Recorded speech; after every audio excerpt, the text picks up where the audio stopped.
It's amazing to catch up with you after 10 years of not seeing you. And it's crazy. I think it's been over 10 years. It's been over. Yeah. Because I think, wow. Okay, when I saw you, I had like I was back from China or Japan. Okay. And I think I saw you and then I went to live in the Middle East.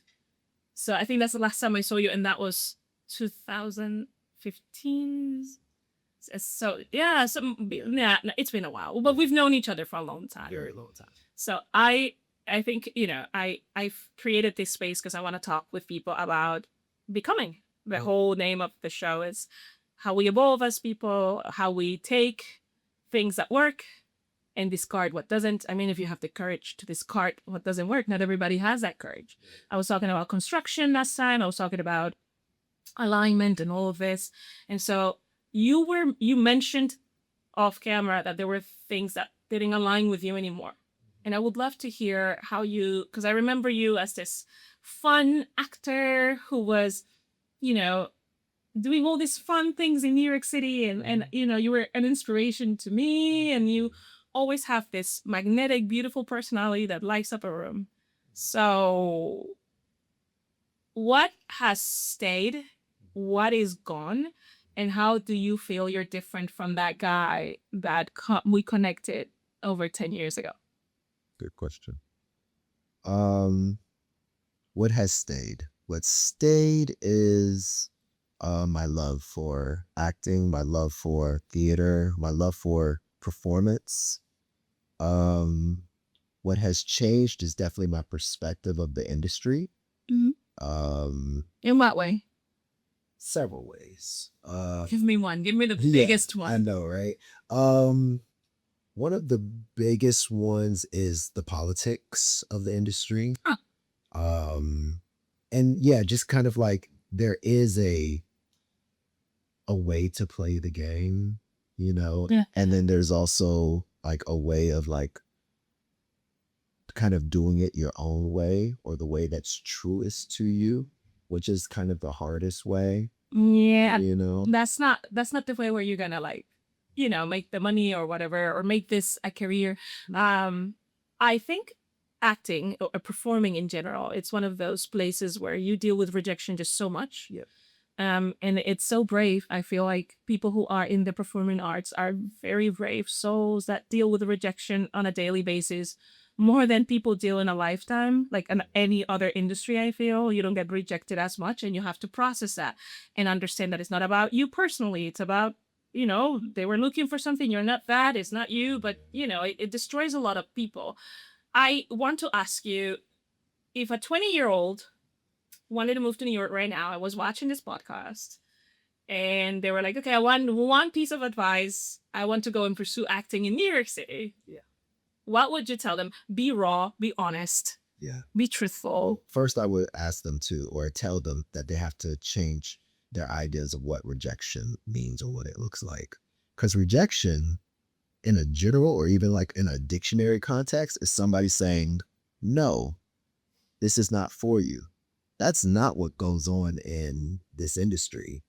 This industry, it's silence. You don't hear anything. Yeah, you don't even know why. Sometimes they don't even get back to you. It's like, right, you don't hear anything. Another rejection letter. So, right. Because like I would love to have been rejected. I would have loved to have heard where I could have gotten stronger, what went wrong, or even feedback. Some type of feedback. There's a lot of ghosting in this industry.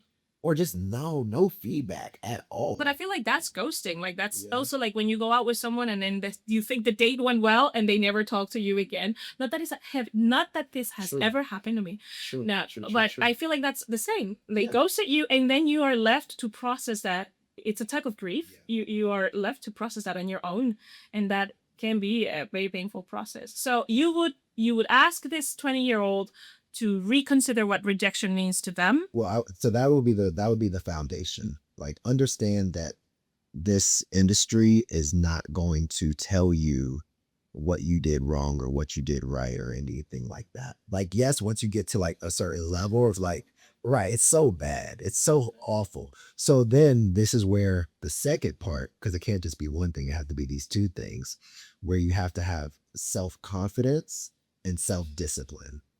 Ah, right. You're asking too much of a 20-year-old with no, like, we You get up. have to. I mean, that No, that's if too much. the fact Do that you she do you really feel that some of this A-list celebrities, very young, do like have, I don't know, I don't want to call it self-confidence, but like true love for themselves?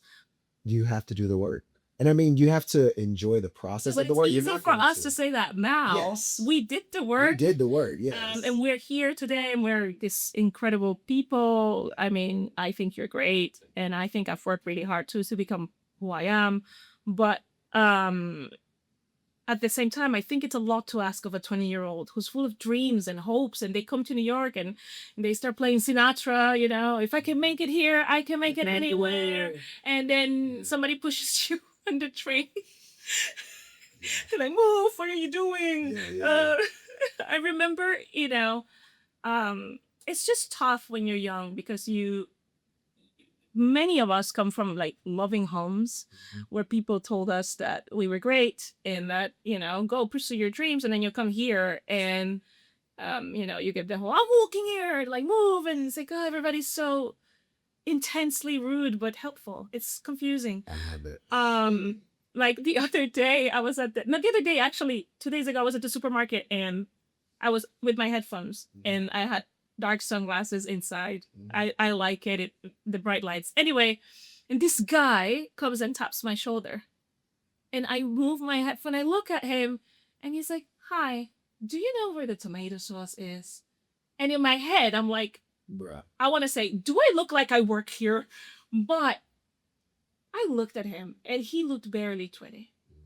And he looked confused and lonely, and the motherly kicked in and I was like, I'll show you. Come with me, right? And I was thinking, maybe this is the only thread of kindness this stranger is going to get in this whole month because he's living in New York. He looks fragile and confused. And it's going to take him a couple of years to toughen up. I mean, New York in general, it takes 2 to 3 years to even like get And a lot of people break. another layer of skin. I know a lot of people leave. Yeah, A lot of people immediately. pack their bags and they're like, this is not for me. Within a couple of months, they'd be like, no, that's too much. It's not too, for everyone. it isn't. It's not for the week. Yeah, but have you been to like, I don't know, Rhode Island though? I have particularly not. Okay, so like I literally was visiting a friend Yeah. and I was like, all right, I want to like a specific type of drink. And I walked out and I walked 2 blocks and I realized I was going nowhere. This was the middle of nowhere. There was nothing, no cars, no people. I felt scared and I went back and she was like, oh, where did you go? I'm like, I thought I could find a store to get some. She's like, no, honey, you have to drive. I'm like, to drive. I don't, take me back to Manhattan, please. Right? Oh, we're so spoiled. So do you feel that the experiencing acting changed the way you navigate life in general, or was it just an experience itself? Yeah. Acting is about like one, knowing yourself, so as you're navigating New York City, as you're navigating life, you're just learning. What's Yeah. No, I'm just listening because I hear you're just learning, and I'm like, what is the weirdest thing that a casting director has requested of you? Like you were at an audition, and the casting director says, "Do this or that or that." Like I know you are a very difficult guy to get off guard. Yeah. So I want to know something that threw you off. I mean, okay, so the first thing that literally just came to mind, because I do hand modeling a lot. And we typically don't have to go to castings for that because my portfolio speaks for itself. They're like, hey, can you show us a video of you chopping stuff? Or I like, cannot stop looking at your hands. thank you. And then I'll just send it and I'll be like, I have like 20,000 videos of me chopping things. No, here. I need to actually do it again. How do you want me to show? Right. I'm like, here's some many videos. But yeah, I remember early and when I was building that portfolio, I went to a casting director for a commercial, and it was for a pharmaceutical. It was actually for a drug that like helped with depression or something like that. And she wanted to see in the hands the like she was like she was saying She wanted to see depression in the hands? pretty much. She Did was she like, actually say that? she did actually say that. She was like, I want you to hold this mug as if you're talking to your family and letting them know it's going to be okay. That you're so grateful that you're in this room, and that like you're healing and it's gonna be okay. And I was That is a lot like of instructions for holding a mug. and then she was like, I want you to hold this curtain as if you're like seeing the light Sorry. for the very first time. And again, this is just about my hands, but I want you to hold it and caress it as if like you're just like seeing the light for the first time, and they're really like She seeing hope, like for a new day. Wow. And I'll be like this. She'd be like, oh my god, perfect. And I was like, well, okay, I guess I got the magic hands then. That is a weird. That is. I mean, I wouldn't say weird, but this person was definitely very passionate about what they were recording at that moment. Yeah. So Anyway, I booked the job. congratulations. Do you feel? And this is for me to like. Gosh, I've had such a great time chatting with you. And I just want to like I feel like our conversation that we were having off record was so much more entertaining and fluid. And now like I'm trying to be, PG. And I'm like, this is boring. Like, okay, right. Tell me about that audition. No, I don't care. Right. Tell me about what is the craziest thing a fan has ever texted you, or have you ever gotten anybody slide in your DMs and be like, here's a picture of me. Would you like to have a coffee? Yeah, I still to this day get DMs from fans of the film. The film that we're speaking of is a series, a franchise of such. Find Me, the first movie. I did that right out of college. Then Finding Me Truth, which was the second. Felt like we kicked the door down on that one because we was like, okay, all this stuff that they were talking about the first film, we're gonna do even better with the second film that we did. That's And then we awesome. did the series, season one. Went to YouTube, and then got like distribution. Well, everything got distribution. And then we did season two, which I then became an executive producer, and then worked on that. And it's just like, yeah, it was just like um indie within the Black gay community, film. Yeah, because you were playing a gay I character. was playing. This is why I thought you were a gay I man. thought I was gay. Yes. And then you were not. Yes. And that was shocking for me. Yes. Took me a whole week to pick up. No, I'm just kidding. Yes. But I truly felt honored to have been given the permission to do the role. I feel honored by the director and everybody who was around me that helped educate me. So then going back to like kind of what I was talking about, like living life, like I lived through playing this character, understanding what their struggles were, empathizing, sympathizing, using what I know from my own experiences, but then using basically my heart to understand that. I'm going to jump in like an Yeah. ignorant little person and say, did you ever have any men approach you thinking that you were actually gay the same way I thought you were actually gay? Always. I mean, still to this day, people will be like, yo, Ray, let's hang out, let's get a drink. And I'd be like, yeah, no problem. I'm just coming back from my girlfriend, or just Yeah, something just like, making it a little bit obvious that yeah. I just want to be clear. Yeah. I remember we went on my birthday. We went to Lips. Oh, yeah, I don't know if you remember. Went to the drag show. That was my first time. And one of the drag queens was like all over you. It was crazy, and you Yeah. were so gracious and so fun. But I think that like she really liked you. Yeah, I love. I mean, I love people. At the end of the day, right? I love people. And of course, when we were there, that was also a different time. We're talking 10, 15 years Yeah, ago, this is a where long time people ago. were had different mindsets than they have now. Now we have gay rights or gay marriage and Yeah, we're more we're more More accustomed. We've had more exposure in the media. I want to ask you another question. yeah. Pretty privilege. Do you feel that Oh, that's yeah. still a thing? What? Pretty privilege. Pretty privilege, yes, you Is use that it. still a thing? Because I remember when I Yes. was young, that was a thing. Yes, Like yes. you would get priorities at like, do you think that's still a thing or have we evolved No, no, as an industry, as a society, you still get and we privileged. we give opportunities? Like sometimes I'm like watching Netflix and I'm like, oh, I like this cast, and then I feel like, wait, but did you genuinely cast this person? Did you just put them there to look like you actually care? I'm confused. Like, wait a minute. No, there's so much I mean, pretty privilege is just what it is, it's just the spaces or places that you walk in and then somebody says, "Oh wow, this person's handsome," or "Oh wow, this person's beautiful." And maybe they let you like give you a free drink and say, "Hey, the drink's on me." You're so yeah. Okay, honestly, yes, it's partly pretty privilege, but the other part is like just your like natural kindness or natural radiance. Right. So, cause like if you're pretty and you're an asshole, you're not getting privileged. Right. You're like, No, no, there are people who are horrible humans, and because they're very beautiful, men and women, yeah, they get privilege. some, Because I want to say there are a lot of unpleasant people yeah. out there that are just out there and still doing their thing because they are beautiful. They get away with things that I want to be able to get away with. Like, I'll be canceled in 2 seconds. And they're like, but look at me. But they're so pretty. And you're like, yeah, okay, fine. Maybe you didn't do it. Maybe you're nice. Maybe all those rumors about you being absolutely horrible are just rumors from 350 people. Interesting. But who cares about them? Because you are beautiful. Yeah, On the outside, though. The inside, rotten. But outside, nice. I think, yeah, but I don't know. I think it's a fine line because like, at least going from like your and I's pretty privileged perspective from. Oh, I don't have first- pretty privilege. So She does.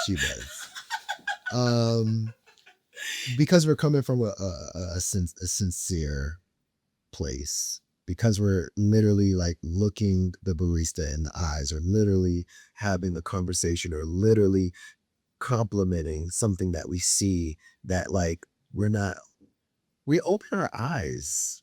We're not right. Like if there's somebody pretty privileged, but they're not looking at the world and taking in what's going on, then it's like, well, then why should I care about you too? Like you're not even seeing that. I don't know. I feel like um we said it before, but we grew up watching so many great shows. I feel like, again, Fresh Prince, despite some of the stuff that we're like, oh, whatever, like I learned a lot about family, unity, friendship, having fun, living a little, what it is to make mistakes and have people like help you understand that you made a mistake, making up for them. Like we had really good lessons on our sitcoms growing up, and nowadays we have less of that. We have more so much empty television and then everybody watching each other. That to me is kind of creepy. That is why it took me so long to start doing a podcast and everything, because I was like, I don't want to be one more person with a microphone being like, this should be a therapy session, but let me tell you. Right. So I feel like everybody has a microphone and a camera and everybody feels that they have something to say, and they grew up in this cocoon that told them that every like what you say matters and it's important. And it's not that it's not, but like we have lost our ability to prioritize. Jesus Christ. Okay. Like, yes, I understand that we need to talk about certain issues, and some people feel like I had a conversation with someone the other day which was like, I am very passionate about how we don't have proper I don't know, she was talking about something, and then I was like, well, I have an autistic kid, and it's important for me that people like my son have access. Like I've created access for my son because I know people that I can make a phone call and they'll do things for me because I'm in the industry. But I wonder what happens with people who are not, they cannot call anybody, they have no resources, they don't have $6,000 in the bank for an evaluation, and they're put on a wait list for 5 years when we know every second matters. So that is an issue for me. And I want to talk about that. But that is not important because that's not entertaining, So I feel like we have lost our ability to prioritize, to say this is very important. I want to give a voice to those who don't have a voice. I want to create a world where everyone feels welcome. And I understand how there is like communities that are like, but I feel like like someone who can't speak, someone who doesn't have mobility, someone who needs assistance, I feel like they deserve to get in front of the line. Like we should be advocating for them. And I'm not saying your issue is not important, but I'm saying if you can advocate for yourself, if you have a voice, if you're mobile, if you can use the restroom by yourself, that is huge. And it's important that you take that and you say, thank you, whatever, be grateful and take your turn in the line. So I just feel like now it's like sometimes I see videos of people being like, oh, I'm so upset about this. And obviously for me, I'm like, what? And I'm sure I'm talking about like, oh, my life is challenging because I have a neurodiverse son and I'm navigating all of that, appointments, IEP meetings, advocating, going to DC, trying to push for laws, the nonprofit. And then there's like a mom who is in a shelter or something, and she's trying to figure out her next step with her kid. And she's like, oh, you think you have it challenging, right? So we're all living different experiences, but I just feel like there are things that go in front of the line, in the middle of the line, and some people who they can wait a little longer. And I just feel like social media and the internet and the giving everyone a camera and a microphone has made just everything now is urgent. And I just don't agree with that. I just went on a rant. No, I love that. I love that. I think you did hit it with something really important though. Is that we do need to be a little bit more empathetic, sympathetic as well. There's a difference. Look it up for people who need to look it up. But there needs to be a little bit more like understanding, like, hey, yes, I can do X, Y, and Z. Or just like open your eyes and like read the room. Hey, there's somebody who's like also way in the bathroom, but they're in a wheelchair. Let them go in front. You don't know how long they've probably been holding it, or how many bathrooms they found. You see that. Yeah. You see that. I guarantee you there is people out there that they would feel like, no, I don't have to get this person my turn. Right? Like, and it's like, well, what happened? And what happened was that in some time while this person was growing up, going to school, hanging out with certain people, they understood that they are their priority no matter what. And we have lost, many of us, not all of us, but we have lost our ability to put our fellow man, as someone that I want to take care of. Now everything has become very individualistic. Yeah, which I don't like. Yeah, what can you do for me? Especially in New York, because New York has always been a very transactional city. That's why it's a very lonely city. And a lot of people are struggling with sadness, mental health, and all of that. We have a lot of things like that. You walk around and you see the result of the hustle culture that we have here. It's like, are you productive? Oh, you like that hobby? Well, have you turned it into money? No, I just want to freaking read books and be happy. Yeah, but you should turn it into like, well, I don't want, and so it's like, oh, so you're a loser because you're not making money out of your hobby. So we are not, I feel like right now you're not even allowed to just be a person who has a regular life without wanting me. Right. That's frowned upon. I tried my best not to use social media very much. I actually took a break from it because it's exhausting. I feel like we are not designed to be continuously bombarded with entertainment, and we're consistently entertaining each other. And yet at the end of the day, we still feel sad, lonely, and empty. And that is wild. And this just turned into a very sad and dark conversation. So I'm going to switch it up a little bit and say, do you feel New York is still a place where dreams come true? Or do you feel that's always been a lie? Or do you think it's truer now than it was before? I think New York is still a place that dreams come true. But now we're in a place in society where you can almost make any of your dreams come true, depending on what it is, happen anywhere. Even like as an actor, you can now, because of the pandemic, everything's on self-submissions now. So you can audition for big things that are shooting in New York, and a lot of stuff is not shooting in New York anymore, and a lot of things are not shooting in Atlanta, New York, or not even all over the place. It's Atlanta. It's all over. Everybody's trying to figure out where can they shoot and get the most tax write-offs. I know someone who's producing in Ireland. And I was like, why are you producing in Ireland? And the person said, because in Ireland, when you win, it's a game show. Yeah. So when you win, 100% of the winnings go to you. If you shoot in the US, half of it goes to the government. So if you go to a show and you made it $100,000, you actually make 50. 50 goes to Uncle Sam. So it was like, we produce in Ireland. We actually, it's cheaper to fly the contestants to Ireland. Mm-hmm. So then if they win, they can take, their winnings. Right. And I was like, that is awesome. And I love that for them. And I hope that the government doesn't catch up on that and finds a way to snatch money. I remember when I was living abroad. I've lived in over 30 different countries, and 13 of them I've worked. And I was at a job, and I was like, okay. And then this guy is like, oh, so tax season is coming. And I'm like, well, thank God I'm not in the US. Like, you still need to file taxes, right? I'm like, what? And he's like, yeah. I'm like, no, I'm not making money in the US. He's like, Uncle Sam wants to know what's going on with you. Right. He's like, so you will tell him. I'm like, but this is my money. And then they're gonna, it's like, yeah, do you understand how this works? So it was like shocking to me that no matter where you are, Uncle Sam wants to know. Like, are you making money? What are you doing? Is it a lot? If it's a lot, I want so. I gotta have it. I always need a fight.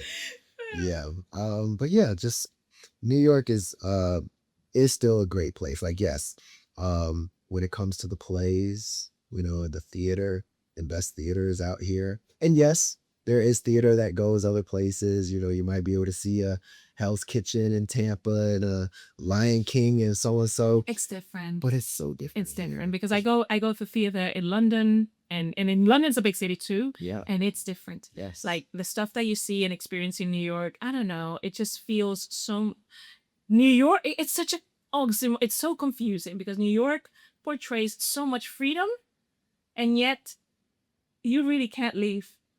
Once you get here, there's this little trick. I always feel like New York has like a little spell on you, and you can't leave. And you try, because I tried. I moved around the world. Yeah. Okay. And I always came back. And I remember there was this writer I met when I was a teenager, and he told me, New York will always pull you back. Once you belong to New York, you belong to New York. There's no way to escape. And it was like beautiful and dark at the same time, because he's like, you're here, New York will give you a lot, but it will take. And that's why I always feel like in New York, time goes faster. Like a day just goes in the blink of an eye. Anywhere else, when I go visit my family in Europe, I feel like sometimes I'm like, oh my God, and I'm like, it's been 15 minutes. And I'm like, I did so much. Mm-hmm. And it's like, I have the whole morning now. What do I do, right?